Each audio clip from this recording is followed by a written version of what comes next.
El aumento de que ahorita haya más accidentes, a diferencia, y es un partaguas de la pandemia para acá, es porque desaprendimos algo, y eso en lo general. Entonces estamos desaprendiendo a que las medidas de seguridad pues no están siendo parte de nosotros. Esto es Punto de Reunión.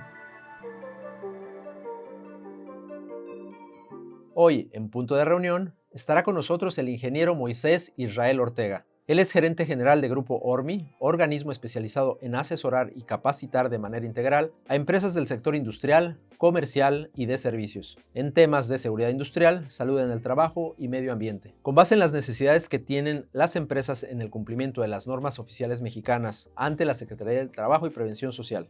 También comercializan equipo de protección personal, extintores, señalización y mucho más. Moisés tiene certificación a nivel internacional en prevención de riesgos, obtenida en el 2021. También es capacitador externo con registro ante la Secretaría del Trabajo y estándares de competencias Conocer. Así que muchas gracias y bienvenido, Moisés.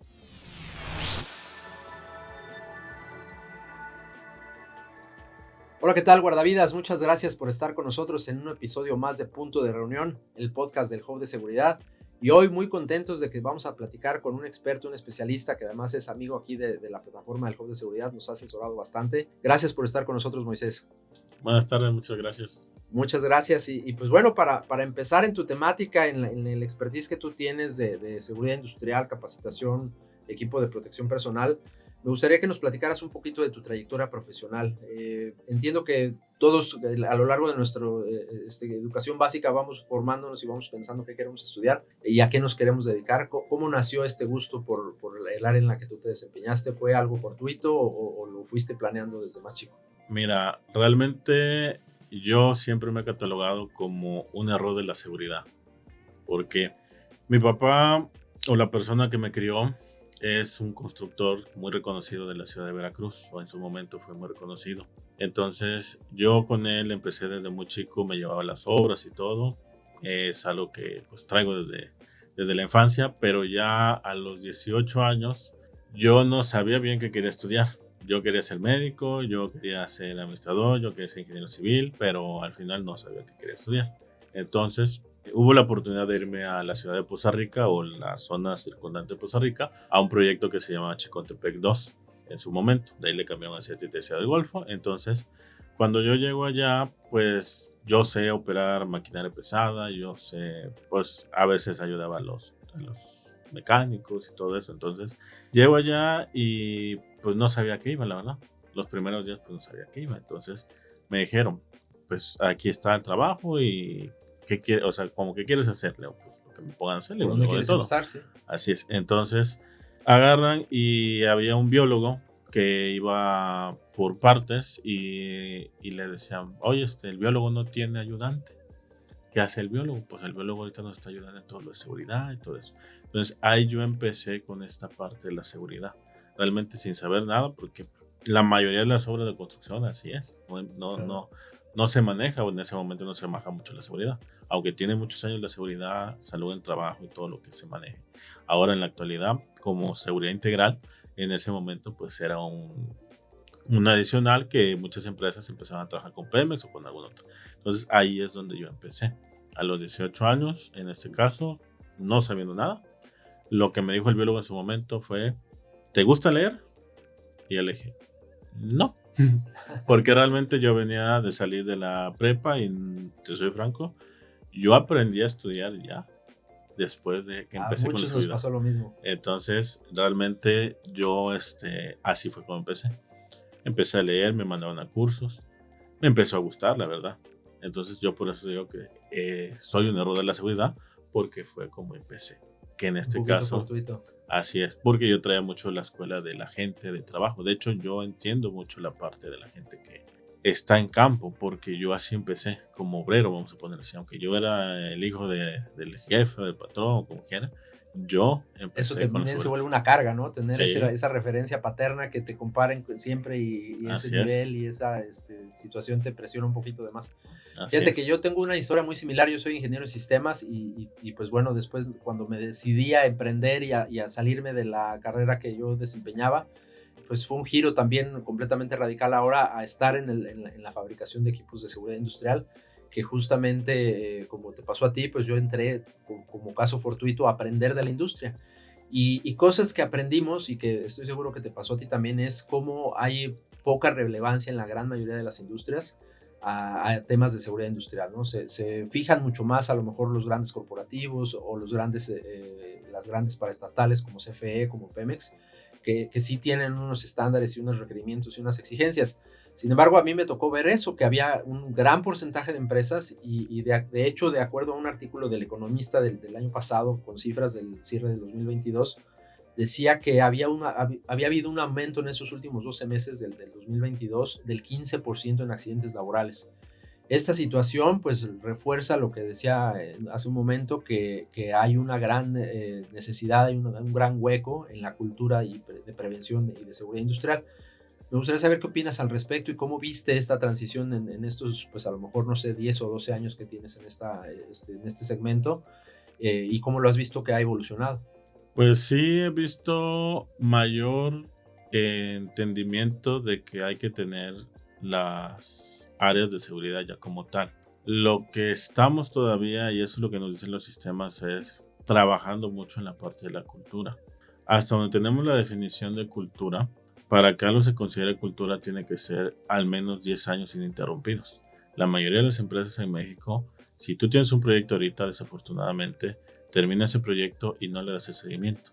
Yo cuando estudié una especialidad, en este caso de seguridad integral, yo pregunté eso, porque yo escucho mucho a la gente que dice la cultura, la cultura, la cultura de la seguridad, pero realmente ¿qué es cultura? ¿Qué es de donde tenemos que partir? Entonces, desafortunadamente, muchas de las empresas lo que hacen se llama, en el aspecto administrativo, clima laboral. En el aspecto de seguridad es un clima de seguridad. ¿Por qué? Porque no pasa de 3, 4 años. La Secretaría de Trabajo y Previsión Social tiene un modelo que se llama el PASH, que dice que para que completes el PASH tienes que pasar 5 años. Entonces, desafortunadamente, eso es opcional. Las auditorías o inspecciones son obligatorias, pero el PASH es opcional. Muchas empresas grandes, como decía usted, sí nos dice eso, que tienes que tener en este caso un sistema que usan el PASH como una herramienta para poder ser mejores. Pero las demás empresas o no tienen el conocimiento o no les gusta realmente aplicar la seguridad. ¿Por qué? Porque en este caso, desafortunadamente, cuando ya les empiezan a decir, es que esta herramienta es la que tienes que tener. Ok, sí, pero lo hacen por cumplir, no lo hacen por convicción. Hay cosas que yo les explico mucho a la gente cuando les doy capacitación, que nosotros tenemos derechos por convicción. O sea, yo no decidí ser mexicano, usted a lo mejor no decidió ser mexicano, usted no decidió tener los padres que tiene. No es una falta de respeto, pero es una situación que sí es por convicción. O sea, eso lo tenemos que tener claro y tenemos que saber educar al trabajador en ese aspecto, que ellos tienen que cuidarse porque realmente es algo que es parte de toda su vida. No nada más que ahorita me lo piden ponerme un casco, que es lo más básico, a llenar un reporte, porque lo que se van también los trabajadores es que desafortunadamente, si no me piden un reporte, si no me piden el seguimiento, no lo aplico. Entonces, ese es un punto. El otro punto, que es el que contesta la pregunta, es si yo en este caso estoy en una empresa, pues debo de conocer todo lo que me pide la empresa. ¿Por qué? Porque el aumento de que ahorita haya más accidentes, a diferencia, y es un partaguas de la pandemia para acá, es porque desaprendimos algo, y eso en lo general. Entonces estamos desaprendiendo a que las medidas de seguridad pues no están siendo parte de nosotros. Entonces, eso que maneja el economista. ¿Notaste un antes y un después con respecto al COVID, con respecto a la pandemia?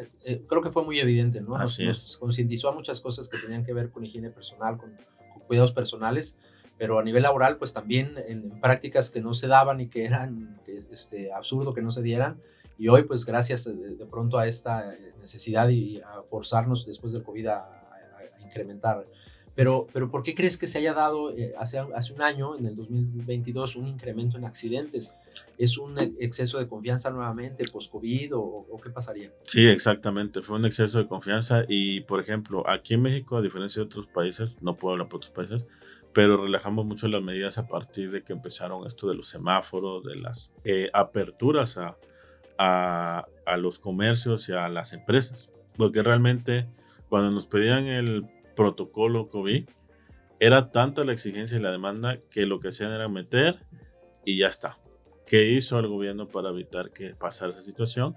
les manejo claves, les manejo ciertas situaciones, pero desafortunadamente no se estaba llevando como tal. Cuando se levanta la contingencia, muchas empresas ya no aplicaban protocolos. Inclusive ahorita nosotros, donde doy capacitación en una de las empresas que apoyo, ahí sí manejamos todavía los protocolos sanitarios y le decimos, la gente que tenga sintomatología tiene que Atenderse y atenderse hacer su o prueba. para estar en la sesión tiene que usar un cubrebocas. Claro. ¿Por qué? Porque desafortunadamente eso no se va a poder Pero erradicar. lamentablemente no pasó con muchas Así es. empresas. Ahora, en esta relación entre las empresas con sus colaboradores y su concientización o compromiso de darles el equipo adecuado y viceversa, los trabajadores en su vulnerabilidad, pero que también pueden o no pedir a la empresa que les den el equipo necesario. En esta relación, ¿en dónde crees que esté la clave? ¿En el colaborador o en el patrón? ¿Quién tendría que tener más peso en decir se les debe de dar el equipo adecuado con pandemia o sin pandemia, de acuerdo a su perfil laboral? Pues está en el patrón realmente. El patrón es el primer filtro que nos dice tanto la ley federal del trabajo como la reglamentación y las normas, que está obligado a dar equipo de protección personal. Ese es un primer parteaguas. Y algo que, por ejemplo, nos hacen muchas empresas es el presupuesto, en este caso, del equipo de protección Se personal. quieren ahorrar una lanita a lo Así mejor, es. ¿no? Entonces ahí es donde entra mucho esa primera parte. Porque a veces, y no es justificar al patrón, pero porque a veces no le da el patrón el equipo, porque por aquí le da el equipo y a las 2-3 horas que está haciendo, estamos viendo que el equipo está en el suelo, ya no lo trae, entonces hay como un desánimo por parte del aspecto patronal también. Y las autoridades, tenemos a la Secretaría del Trabajo, al Seguro Social, de pronto hasta Protección Civil, ¿no? ¿Qué papel juegan y cómo ves si ejecutan correctamente la aplicación de las normas, las certificaciones, la NOM 035? En fin, ¿no? Como que ha evolucionado, pero sí hacen su papel. Sí, realmente yo he tenido empresas donde se manejan inspecciones y en esas inspecciones pues te checan todo. Aquí, por ejemplo, se va a hacer un trabajo en alturas y te ven cuando van a inspeccionar, pues te lo manejan en su inspección. Entonces ahí es donde, ok, ¿qué voy a utilizar para trabajos en alturas? El arnés, la línea de vida. Y ahorita que están usando mucho los famosos sistemas antitrauma. Pero sí juega un papel muy importante desde la inspección. Pero algo que también tenemos que tener en cuenta es que la autoridad, y como lo comentaba hace un momento con la parte del derecho por convicción, nos deja trabajar hasta cierto punto de manera autónoma. Te vas a ir a una inspección, pero al momento donde tú estés ya en el área, pues debes de proporcionar equipo, debes de hacer presupuesto. Sale más caro, que eso es algo que yo he visto evidentemente, que estés comprando equipo cada 2 o 3 semanas o una semana, a que hagas un presupuesto real con base a lo que te dice la norma, por ejemplo, la norma 17 de la Secretaría del Trabajo y Previsión Social, que te habla de la selección, uso y manejo de equipo de protección. En este caso, que desde ahí te empieza a decir qué haces o qué actividad tienes y debes de considerar. O sea, ya la ley está. Y recordemos que en la normativa pues está para poder aplicarse o cumplirse. Entonces ya la inspección ya es una parte posterior y es la que le da la pauta para que estés cumpliendo, pero te deja trabajar porque en este caso no te va a sancionar hasta que vaya a checarte, pero te está diciendo aquí están las pautas. Algo, por ejemplo, que yo manejo mucho con esas relaciones, la norma, antes de la norma hay un reglamento. Muy pocos aplicamos el Reglamento Federal de Seguridad y Salud del Trabajo. A algunos no les parecerá, a algunos sí les parecerá, algunos estarán entre sí o no, pero al final es la pauta para evitar las lagunas del cumplimiento legal. La ley te lo dice claro, tienes que tener o tienes que proporcionar equipo de protección personal. En el reglamento está en uno de los artículos que se manejan y ya de ahí viene la norma y ya tú debes de aplicar todas esas acciones, las instrucciones, cómo se usa, cuál es la norma que aplica, porque son puntos que están ahí. Ya la autoridad en ese caso está cumpliendo. Lo que falta acá es darle ese empuje. Ahora, el complemento directo a esta parte del equipamiento, de darles el equipo adecuado a los trabajadores y cumplir con las normas, es la parte de la capacitación, saber utilizar ese equipo o saber qué hacer en caso de estos cursos de incendios, sismos, protección civil, primeros auxilios. Hay una serie de cursos que quizás no lo sabemos, pero todos estamos de hecho obligados a tomarlos en las empresas que tengan características de acceso a público y que tengan personal. Deberíamos de haber tomado esos cursos y entonces esa parte de la capacitación también la dejamos mucho de lado y también es una laguna que hemos tenido por años y que si no es un requerimiento exclusivo que me lo exijan, no lo tomo aunque lo necesite, ¿no? Es como una percepción entre el colaborador y el patrón, en donde ninguno de los dos le exige al otro, ¿no? O sea, yo como colaborador debería exigirme a mí mismo el conocimiento y eso es un buen curso de capacitación. Entonces también ahí me gustaría que me dieras tu punto de vista porque también sé que eres especialista en capacitación. ¿Cómo ves esa laguna de la educación y de la teoría, de la parte teórica y del conocimiento? Ok, la capacitación, en este caso la andragogía, que es el estudio del adulto, pues es diferente a los infantes o al adolescente. Pero aquí, bueno, al contestar la pregunta que tú me estableces, las empresas por ley tienen que tener un programa de capacitación. El trabajador está obligado a tomar la capacitación. Eso es una realidad. O sea, aquí no es de que uno tiene más que el otro, que es lo que hablamos en su momento, sino es la correlación y corresponsabilidad que tenemos ambas partes. Claro. Yo le digo muchas veces, el patrón, ¿qué obligaciones tiene? Yo, ¿qué obligaciones tengo como trabajador? Entonces, eso es lo que tengo que tener claro, que es lo que hablaste también en un momento. Entonces, en el tema de capacitación, las empresas de entrada tienen que tener un programa de capacitación y tienen que hacer invitaciones, a lo que es la capacitación del personal. Y el personal tiene que estar abierto a ese cambio, que es lo que hablamos hace un momento, de ese dejar de aprender o que te dicen desaprender para que puedas aprender algo nuevo mejor. ¿Cuál es un problema también a veces que pasa con la capacitación? Tengo un curso de primeros auxilios, lo tomé el año pasado y este año tengo que volverlo a tomar. Entonces el trabajador luego dice, ok, lo voy a tomar, pero es lo mismo, ¿para qué lo tomo? Entonces ahí empieza esa apatía, así es, esa apatía. Sin diferencia, sí. Así es, entonces hay una forma de empresas que yo he estado en este caso, trabajan de diferentes maneras. Hay una empresa aduanera que le trabajé por mucho tiempo y ellos hacían una dinámica con su gente, los capacitaba, pero hacían como un tipo de concursos. Esos concursos ayudan mucho que la gente le ayudara mucho a integrar, a conocer ciertas expertices o mejorar sus expertise en este caso. Entonces, eso era muy bueno. A mí me gustó mucho trabajar con eso y sí se trabajaba muy bien porque le enseñabas, pero también estos juegos de aprendizaje de hace muchos años. Le vas enseñando con base a esa dinámica cómo mejorar lo que ya en una teoría se le aplicó. Ahora, esa es una parte también que los trabajadores tienen. Los trabajadores conocen la parte empírica de la actividad. Hay que darle mucho la parte técnica, la parte teórica. Muchos trabajadores te saben y saben trabajar, pero recordemos que actualmente un trabajador bueno no es solamente el que te saca el trabajo por sacarlo, sino el que cumple de manera integral. La capacitación es importante porque es una medida preventiva. El equipo de protección personal, aunque algunos lo consideran como de mitigación, también entra el análisis de riesgo del equipo de protección personal para poder considerarlo como preventivo. Y darle la capacitación del equipo de protección personal al trabajador es un aspecto preventivo, no solamente mitigación o corrección. Entonces, es importante que las empresas sepan o trabajen mucho en la capacitación de manera integral y sepan cómo hacerlo, como este ejemplo que acabo de mencionar. Porque hay empresas que sí dan capacitación y le vuelven a dar capacitación, pero no les manejan una dinámica. Con este tema me gustaría pasar a una dinámica que estamos estrenando también, que se llama ¿qué hubieras hecho tú o qué hubieras hecho en caso de? En donde justamente un escenario como el que estamos platicando, en donde el patrón por ignorancia o negligencia no les quiere dar el equipo a los trabajadores y tú eres el representante de esos trabajadores y sabes que se necesita el equipo.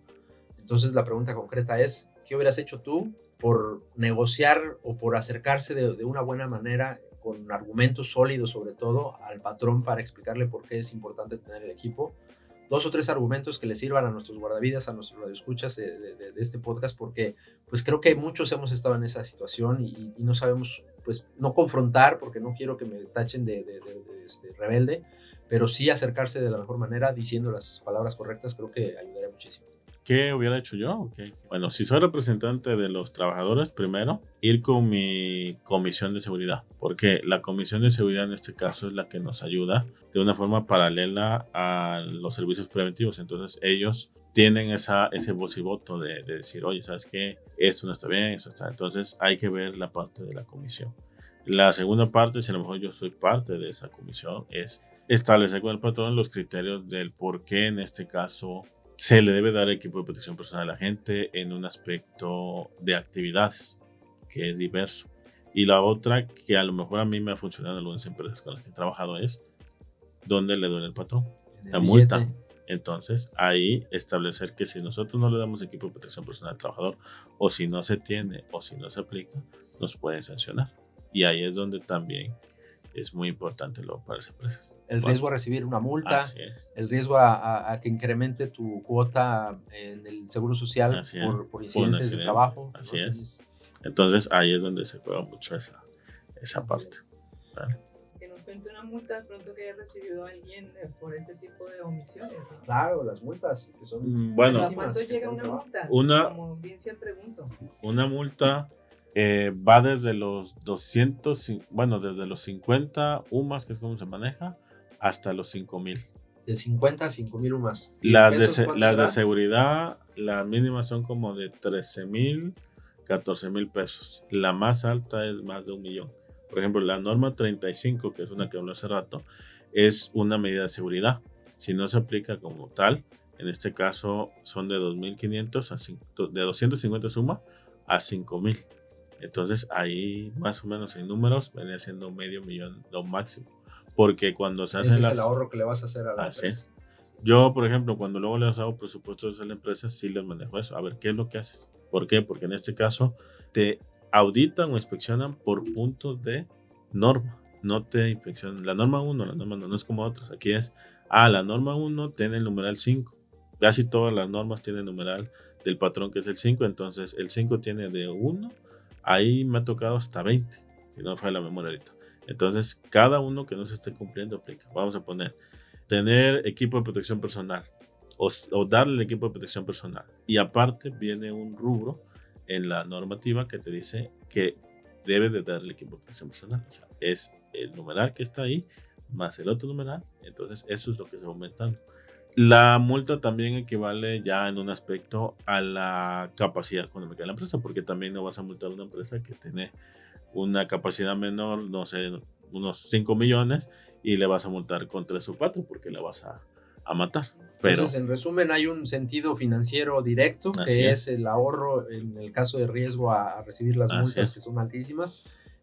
Hay un sentido también de pertenencia, porque si capacitas y le das el equipo adecuado a la gente se siente apreciada, se siente que pertenece a esa empresa, que se los toman en cuenta. Así es. Le agregaría un sentido de reputación, que hoy con las redes sociales, que en un ratito te pueden desprestigiar tu empresa por no haberla atendido un caso o porque tengas a un trabajador con conflicto. Creo que eso también ya te lo califica, ya la sociedad te puede llegar a juzgar por ese sentido. Entonces, pues bueno, ya hay más de 3 razones aquí. Esperemos que a los guardavidas les sirva muchísimo. Me gustaría regresar a la temática de seguridad, higiene y salud en el trabajo. En particular ahora en la parte de los fierros, en la parte de los equipos de protección, el uso y el conocimiento, el mantenimiento y el tratamiento de los equipos de protección. Sabemos que es una industria que ha crecido muchísimo. En México quizás llegó tarde, pero empresas como DuPont, como Honeywell, como 3M, que tienen muchos años haciendo investigación y desarrollo para este tipo de productos, pues preguntarte tú cómo ves en México la situación en cuanto al uso de equipos de protección personal y esta sensibilidad, si es igual que lo que ya venimos platicando de la capacitación y de los cursos, y si la gente también está con una percepción pues medio floja y que apenas estamos entrando a eso, o ya ves que hay un poquito más de madurez también gracias a la pandemia y a la identificación del EPP y de empezar a utilizarlo. Estamos volviendo a retomar, la verdad, ¿no? Estamos volviendo a retomar esa dinámica que se estaba empezando a perder, porque realmente muchas empresas no pararon, y más las empresas de construcción, en un encasillamiento de tipo de industria, pero se está retomando mucho esa parte. También la gente hay que saberla capacitar para que puedan entender la importancia que ellos tienen con el equipo de protección personal, porque sí me ha tocado empresas donde se les da equipo y a los 2-3 minutos quieren otro equipo. Entonces eso hay que también enseñarles mucho. Entonces es algo que, volvemos otra vez, es mucho trabajar en conjunto. Todo lo que es la industria, las empresas grandes en este caso, que ellos tienen mucha investigación, es muy importante, pero también es que al trabajador le diga, bueno, aquí está el EPP y realmente tienes que leer la instrucción. Nos pasa mucho, por ejemplo, con los respiradores. Le llamamos mucho mascarillas. Ese es un error que se comete. Parejo les decimos Sí, mascarillas a todas. Una mascarilla, pues aquí que tenemos a alguien en la audiencia, pues ¿qué es una mascarilla? La de noche, ¿no? La que echamos de noche, el aguacate de ahí. pino. Eso es una mascarilla. Ajá. Pero aquí manejamos respiradores. La norma también maneja respiradores. Ahora, hay respiradores que se manejan de libre mantenimiento, respiradores en este caso que son de mantenimiento. Los respiradores de libre mantenimiento son el N95, el R95 y el P100 o P95, que es lo que nos maneja la norma. Lo que usamos en la pandemia es un cubrebocas y también le llamamos respiradores. O los empezamos a mal llamar como el N95 y es un respirador de triple capa. Digo, es una mascarilla de triple capa. Una mascarilla. Vamos a eso. ¿Cómo se llama? Un cubrebocas triple capa.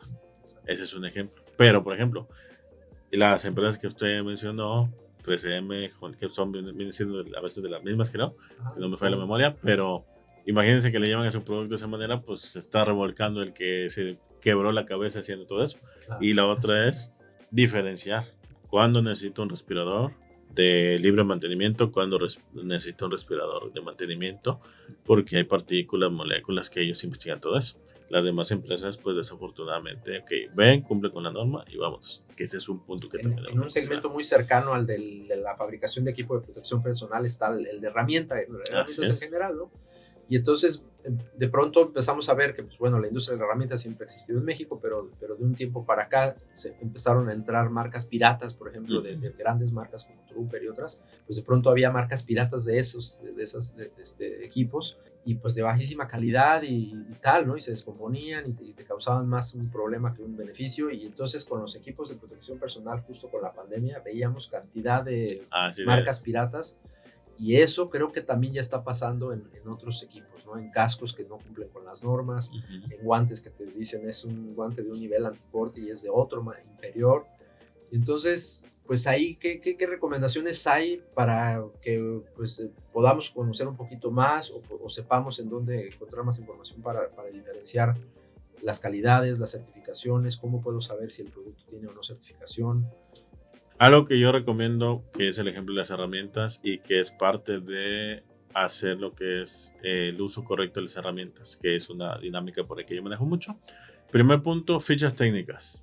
Un producto que desafortunadamente no tiene fichas técnicas es duda, empezar. ¿Por qué? Porque nos pasa con las escaleras. Cuando usted compra una escalera, cuando cualquier persona compra una escalera, luego vemos en las instrucciones, los que a veces leemos las instrucciones, y dice patente en trámite. Okay. Entonces, ojo ahí. Quiere decir que a lo mejor sí tiene una ficha técnica o no tiene una ficha técnica porque todavía está, pero para meter la patente en trámite tiene que tener ficha técnica, pero sí tiene un diseño industrial. Entonces, un equipo que tenga una ficha técnica, que tenga un diseño industrial, que es cómo se elabora, toda esa temática de diagramas, todo, o que tenga en este caso indicaciones de cumplimiento normativo y que sea comprobable, entran dentro del rango de algo verídico. Así es. Algo que yo recomiendo mucho, por ejemplo, una de las empresas con las que he estado en los últimos tiempos, es que siempre los equipos de protección personal que pido o que se solicite, tienen que traer una etiqueta como mínimo. Así sea un guante de carnaza, porque me ha pasado, una etiqueta. Dirán, ay, pues es que hay guantes de carnaza que no traen. Bueno. ¿Qué esperas que diga la etiqueta? ¿Por qué la etiqueta? Porque ahí viene la normativa. Lo aprendí afortunadamente. Hecho en, elaborado por... Qué norma maneja, qué está cumpliendo, todo ese tipo de instrucciones de cuidado, lavar a mano. Exactamente. Entonces, oye, no hay una etiqueta. Entonces, si no hay una etiqueta, tengo que tener una ficha técnica. Pero al final hay una trazabilidad, que es lo que se maneja aquí. El producto, los productos en la actualidad, EPP, herramientas y todo lo demás, tienen que tener una trazabilidad. ¿Para qué? Para que al menos podamos identificar. Es lo que manejan los refrescos o las aguas. Lote, porque luego dicen en el comercial, oye, pasó con unos chocolates muy famosos. Esos chocolates salieron del lote y ese lote tiene en este caso salmonelosis. Imagínate. ¿Cómo saber? Entonces, lote de equipo de protección personal salió defectuoso.